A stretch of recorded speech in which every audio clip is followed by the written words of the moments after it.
நான் 2 கெப்பாசிட்டர் எடுத்துக்கிறேன். ஒரு கெப்பாசிட்டர் பார்த்தீங்கன்னா 25 வோல்டேஜ் 1000 மைக்ரோ ஃபாரட். இன்னொரு கெப்பாசிட்டர் பார்த்தீங்கன்னா 25 வோல்டேஜ் 100 மைக்ரோ ஃபாரட். இது ரெண்டுமே பார்த்தீங்கன்னா 25 வோல்டேஜ் தான். ஆனால் ரெண்டுத்துக்கும் பெரிய வித்தியாசம் இருக்குது. இந்த அதிகமான மைக்ரோ ஃபாரட் இருக்க கெப்பாசிட்டர் இந்த கம்மியான மைக்ரோ ஃபாரட் இருக்க கெப்பாசிட்டரோட சைஸ் வந்து பெருசாக இருக்குது. ஸோ இதுக்கான காரணம் என்னன்னா அதனுடைய கெப்பாசிட்டி லெவல் தான். அப்போது கெப்பாசிட்டரில் ஏன் இந்த மாதிரி சைஸ் வேறுபடுது, கெப்பாசிட்டர்னுடைய ரேட்டிங்ஸ் எப்படி பார்க்குறதுன்னு நம்ம இப்போ தெரிஞ்சுக்கலாம். கெப்பாசிட்டர்னுடைய ரேட்டிங்ஸை முக்கியமாக 2 விஷயத்தில் சொல்லுவாங்க. ஒன்று பார்த்தீங்கன்னா வோல்டேஜ் ரேட்டிங்ஸு, இன்னொன்று பார்த்தீங்கன்னா ஃபேரட் ரேட்டிங்ஸு. வோல்டேஜ் ரேட்டிங்ஸ் அர்த்தம் என்னன்னா, இப்போ இந்த கெப்பாசிட்டர் எடுத்துக்கோங்களா, இந்த கெப்பாசிட்டர் 25 வோல்டேஜ்னு இருக்கா, அப்போ இந்த ஒரு கெப்பாசிட்டர் 25 வோல்டேஜ் வரைக்கும் தான் அதால் ஸ்டோர் பண்ண முடியும். அதாவது ஒரு கெப்பாசிட்டர் எந்த அளவுக்கு வோல்டேஜ் ஸ்டோர் பண்ணோன்றதை நம்ம வோல்டேஜ் ரேட்டிங்ஸில் சொல்லிவிடுவோம். இந்த கெப்பாசிட்டர் பாருங்கள், இந்த கெப்பாசிட்டர் வந்து 16 வோல்ட்டுன்னு இருக்குது. அப்போது இது 16 வோல்டேஜ் வரைக்கும் தான் ஸ்டோர் பண்ணும். 16 வோல்ட்டுக்கு மேலே நம்ம அந்த கெப்பாசிட்டருக்கு நம்ம சப்ளை தந்தோம்னா கெப்பாசிட்டர் டேமேஜ் ஆகிறதுக்கு வாய்ப்பு இருக்குது. ஸோ கெப்பாசிட்டர்னுடைய வோல்டேஜ் ரேட்டிங்ஸ் அர்த்தம் என்னன்னு உங்களுக்கு புரிஞ்சுட்டு இருக்கும். இப்போது கெப்பாசிட்டரில் எதுக்கு ஃபேரட் ரேட்டிங்ஸ் அதில் குறிப்பிட்றாங்கன்னு இப்போ தெரிஞ்சுக்கலாம். ஃபேரட் ரேட்டிங்ஸு எதுக்கு குறிப்பிட்றாங்கன்னா, கெப்பாசிட்டர் எந்த அளவுக்கு எலக்ட்ரிக்கல் எனர்ஜியை ஸ்டோர் பண்ணோம் அப்படின்றத அந்த ஃபேரட் ரேட்டிங்ஸ் வச்சு நம்ம தெரிஞ்சுக்கிறதுக்காக தான் நம்மளுக்கு குறிப்பிட்றாங்க. கெப்பாசிட்டர்னுடைய யூனிட் பார்த்தீங்கன்னா ஃபேரட்டில் தான் மெயினாக சொல்லுவோம்.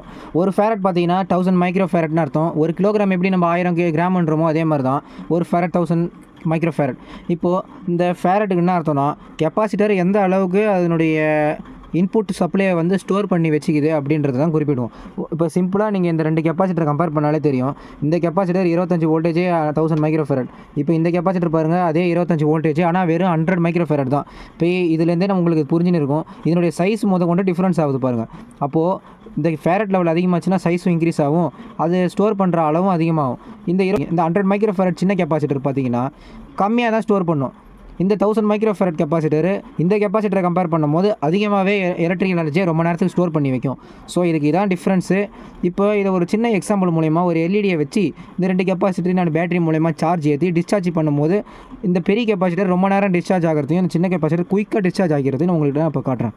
நீங்கள் ஸ்க்ரீனில் பார்க்குற மாதிரி எல்இடியும் கெப்பாசிட்டரையும் நான் பேரலாக கனெக்ட் பண்ணிட்டேன். இப்போ பாருங்கள், இப்போது பேட்டரியில் நம்மளுடைய சர்க்யூட்டை நம்மளுடைய எல்இடியை நம்ம கனெக்ட் பண்ணும்போது எல்இடி எரியறது பாருங்கள். இப்போ பாருங்கள், எல்இடி எரிய ஆரம்பிச்சிருச்சு. இப்போது நான் பேட்டரியை ரிமூவ் பண்ணிட்டதுக்கப்புறமும் எல்இடி வந்து தொடர்ந்து எரியறது பாருங்கள். இப்போ நான் பேட்டரியை ரிமூவ் பண்ணிட்டேன், ஆனாலுமே எல்இடி இன்னுமே எரிஞ்சுன்னு தான் இருக்குது. பார்க்க முடியும் உங்களால். நம்மளுடைய கெப்பாசிட்டரில் எலக்ட்ரிக்கல் எனர்ஜிலாம் ஸ்டோர் ஆகி இப்போ டிஸ்சார்ஜ் ஆகிட்டு இருக்குது. அதனால தான் எல்இடி எம்மா நேரம் எரிஞ்சினே இருக்குது. இப்போ பாருங்கள், எம்மா நேரம் எரியுதுன்னு. அதனால தான் சொன்னேன், அந்த க்ளோ ஆகிற டைம் பார்த்தீங்கன்னா அந்த கெப்பாசிட்டர்னுடைய ஃபேரட்டை பொறுத்து இருக்குது. இப்போ பாருங்கள், அந்த கெப்பாசிட்டர் வந்து நான் பேட்டரி எடுத்துகிட்டதுக்கப்புறமும் எவ்வளோ நேரம் எரிஞ்சிட்டு இருக்குன்னு. இதே கம்மியான ஃபேரட்டாக இருந்தால் தான் குயிக்காக டிஸ்சார்ஜ் ஆகி டக்குன்னு வந்து அந்த எல்இடி வந்து எரியறது ஸ்டாப் ஆகிடும்.